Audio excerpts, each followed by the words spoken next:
Bonjour à tous et bienvenue dans le live TV Finance. Nous sommes ensemble pour 35 minutes de direct afin de parler économie, mais également finance ou encore de l'actualité des entreprises. Au sommaire de cette édition, nous recevrons tout d'abord Aïl Hassan Ali, le fondateur de Tour 360.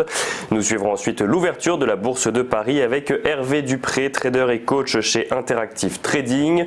Nous suivrons ensuite les market movers du jour avec Bernard Pradeclos, trader pour compte propre et auteur du livre Stratégie de marché. Nous recevrons ensuite Gilles Blanchard, le fondateur d'IPE, et nous finirons ensuite cette émission avec Christophe Grosset, responsable produit de bourse chez Unicredit, qui nous livrera son analyse hebdomadaire. Mais tout de suite un petit peu d'actualité et tout d'abord la France et l'Allemagne qui parviennent à un accord sur 3 dossiers sensibles dans le domaine de la défense. Les gouvernements des deux pays se sont ainsi entendus sur le programme de l'avion du futur, mais aussi celui du char du futur ainsi qu'un compromis sur les exportations d'armes. Si le dossier du char du futur semble le moins avancé aujourd'hui, le SCAF, le système de combat aérien du futur, devrait avancer beaucoup plus rapidement. Les deux pays ambitionnent de le voir voler dès 2026 pour entrer en service en 2035. En ce qui concerne les exportations d'armes, les deux pays ont trouvé un accord juridiquement contraignant sur les règles de contrôle des exportations pour les programmes développés en commun. Accord qui vaut si les industriels allemands interviennent à plus de 20% dans un programme français et inversement.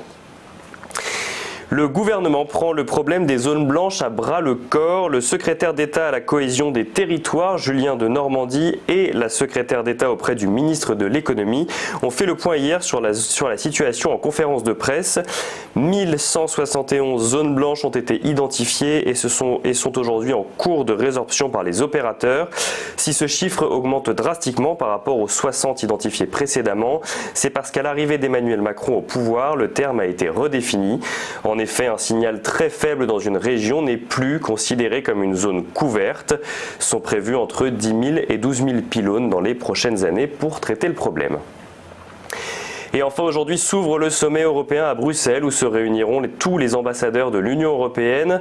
Au programme, le Brexit évidemment, mais bien d'autres sujets comme la guerre menée par les Turcs contre les Kurdes, mais aussi un potentiel retard de la prise de fonction de la nouvelle Commission européenne et de fait, un budget qui risque de patiner. Sur la question du Brexit, les signaux sont plutôt positifs. Donald Tusk a déclaré hier « Les bases d'un accord sont prêtes et en théorie demain, nous pourrions approuver cet accord avec la Grande-Bretagne ».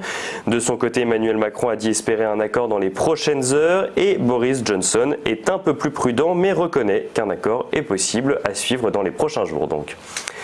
Du côté des marchés financiers à présent, le CAC 40 clôture en légère baisse hier, moins 0,09% à 5696 points. Du côté des marchés américains, c'est de la baisse également. Le Dow Jones, moins 0,08% à 27 001 points. Le S&P 500, moins 0,20% à 2989 points. Et le Nasdaq Composite, moins 0,30% à 8124 points.